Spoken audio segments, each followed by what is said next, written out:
Now, there are a few things for me to note. When it comes to your solar system, the two most expensive things that you would have to work out the cost for is your inverter and your batteries. When it comes to inverter, you have two types. You have what is called the pure sine wave inverter, and you have the modified sine wave inverter, right? The pure sine wave inverter will give you the best quality. It gives you basically the same type of power that you actually get from your grid, from the power grid. All right. While a modified sine wave inverter will work, but the power is not so clean, and so things with motor, like for example your fan, your fridge, and a number some medical equipments, and some things, depending on the quality of the modified sine wave inverter, they will not work at optimal, and some of these things life may be shortened. All right. While with the pure sine wave, you will get basically the same thing as if you're connected to the grid. Now, look at for example in Jamaica here, because I'm in Jamaica. Now, I can get a 2000, let's say a 1500 watts modified sine wave inverter for about $20,000. Right? That's like what, roughly maybe about $30 USD, about roughly.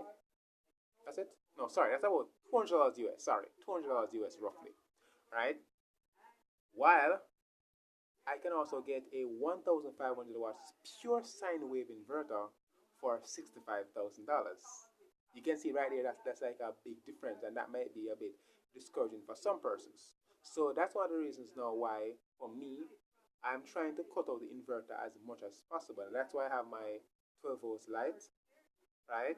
And I also have my 12 volts fan, because those are the main things that I'm using. I have my 12 volts iron, right? While for now I have to run my fridge and my TV on the inverter, but I'm trying to phase out the inverter altogether, so that way I'm also phasing out the cost of having to buy a pure sine wave inverter. And one of the advantage now, the fact that I actually make these things myself, when they actually get damaged or anything like that, because I made them, I actually know how to repair them, which is really cool. One other thing now, why I'm trying to phase out inverter. When it comes to having an inverter, running my lights and those kind of stuff, what I used to have to do is I have to come home and turn on the inverter to turn on my lights, right? And the inverter itself, for example, I think my last inverter used about 10 watts of power by itself when nothing is connected to it. So on average, you'll have your lights turned on for about 5 hours. And let's say your lights, so my inverter using about 10 watts of power. 10 watts times 5 would have been 50 watts of power just for the inverter alone to be on, right? And if you're running, let's say your lights add up to 10 watts, that's now 100 watts of power. So you're using 100 watts of power just to power your lights, while you could have saved 50 watts of power. So when I saw that now, I said I wanted to, save that 50 watts of power, because that 50 watts of power could actually do something else. Also, because I'm a person like this, I love to experiment, I love to try things. At one point now, I was experimenting around, and then I damaged my inverter. So guess what happened now? I have my batteries fully charged, I have my panels working and everything, but guess what? I no longer had an inverter, and now I was actually unable to do anything because I had to depend on the inverter. So I wanted to know, design a system where I am independent from my inverter. I don't have to be dependent on another piece of electronics. And this has worked out very well. And I also realized the efficiency, as I mentioned, as relates to the amount of power that I can save running, for example, my lights from 12 volts. The efficiency actually increased greatly, which is a big benefit and a big plus for me, right? And that's when I actually started experimenting around with making my own 12 volts light and my 12 volts fan, and I realized that I'm actually able to, my system can last a lot longer now that I'm actually running these things from 12 volts. Because if I don't have any sun, let's say, alright, and I'm running off my battery alone, right?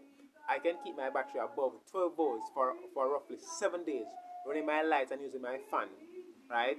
For roughly 7 days before my battery actually goes below 12 volts. Alright, which is, of course, is very good when you think about a solar system, which of course I won't go 7 days without getting any sun. Now the other factor now is actually as relates to the battery.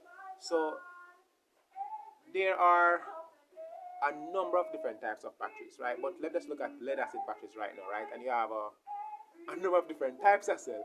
But I'm gonna focus now on automotive batteries and true deep cycle batteries, right? So as I'm using a automotive batteries, these batteries are really designed to give a quick jump, just a jump start, to start your engine, and they are supposed to be kept on a full charge pretty much most of their use, and they will last longer that way.